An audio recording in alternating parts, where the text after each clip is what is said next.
ये इनके दोस्तों के अरबों खरबों के इन्होंने कर्जे माफ कर दिए अपने दोस्तों के। ये किसानों के कर्जे माफ नहीं करते, ये स्टूडेंट्स के कर्जे माफ नहीं करते। इन्होंने अपने अरबपति खरबपति दोस्तों के कर्जे करोड़ों करोड़ों करोड़ों के लाखों करोड़ों के कर्जे माफ कर दिए।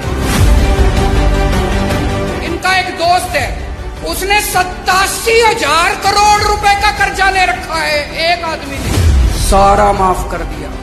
एक और दोस्त है, उसका 12,000 करोड़ रुपए का कर्जा सारा माफ कर दिया जी, सारा 10 लाख करोड़ रुपए के कर्जे माफ कर दिए इन्होंने आपके टैक्स के पैसे से।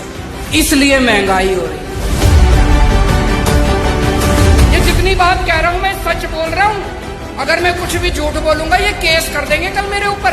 पढ़ा लिखा आदमी हूं मैं, इनकम टैक्स का आदमी हूं, सब समझता हूं इनके चोरी चकारी सारी। आप एक रोटी खाते हो, एक रोटी पे 1 रुपए का जीएसटी लगता है। 1 कप दही के ऊपर 1 रुपया जीएसटी लगता है। आपने ये जितने कपड़े पहन रखे हैं इस पे टैक्स लगता है। आपका पंखा चलता है, पंखे पे टैक्स लगता है, बिजली पे टैक्स लगता है, दही पे टैक्स लगता है, शहद पे टैक्स लगता है, गेहूं पे टैक्स लगता है, चावल पे टैक्स लगता है। पिछले दिनों इन्होंने खाने पीने की सारी चीजों के ऊपर टैक्स लगा दिया। इतना टैक्स, इतना टैक्स। इस वजह से महंगाई हो रही है। बस सांस लेना ही बाकी है, चिंता ना करो, एक बारी और आ गए तो उस पे भी लग जाएगा टैक्स। कोई दूर दूर तक सरकारी काम दिखाई नहीं देता, तो ये अरबों खरबों रुपया जा कहाँ रहा है? ये जा रहा है इनके दोस्तों की जेब में। मैं आज लिस्ट लेके आया हूं। ये इनके दोस्तों के अरबों खरबों के इन्होंने कर्जे माफ कर दिए अपने दोस्तों के। इनके कई दोस्त हैं, उन्होंने बैंकों से कर्जे ले रखे हैं। किसी ने 5,000 करोड़, किसी ने 10,000 करोड़। और जब कर्जे वापस करने की बात आई, बैंक आया उनके पास, तो उनकी नीयत खराब हो गई। वो इनके पास गए, बोले जी हमारे कर्जे माफ करा दो। ये किसानों के कर्जे माफ नहीं करते, ये स्टूडेंट्स के कर्जे माफ नहीं करते। इन्होंने अपने अरबपति खरबपति दोस्तों के कर्जे करोड़ों करोड़ों करोड़ों के लाखों करोड़ों के कर्जे माफ कर दिए। ये जितनी बात कह रहा हूं मैं सच बोल रहा हूं। अगर मैं कुछ भी झूठ बोलूंगा ये केस कर देंगे कल मेरे ऊपर।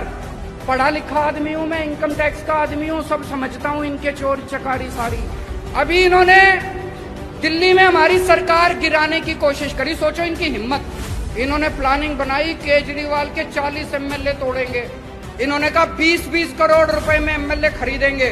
पर भाई साहब हमारे सारे ईमानदार आदमी हैं, अच्छे लोग हैं, शरीफ लोग हैं, सबने आके मेरे को बता दिया 40 एमएलए तोड़ने थे इनको।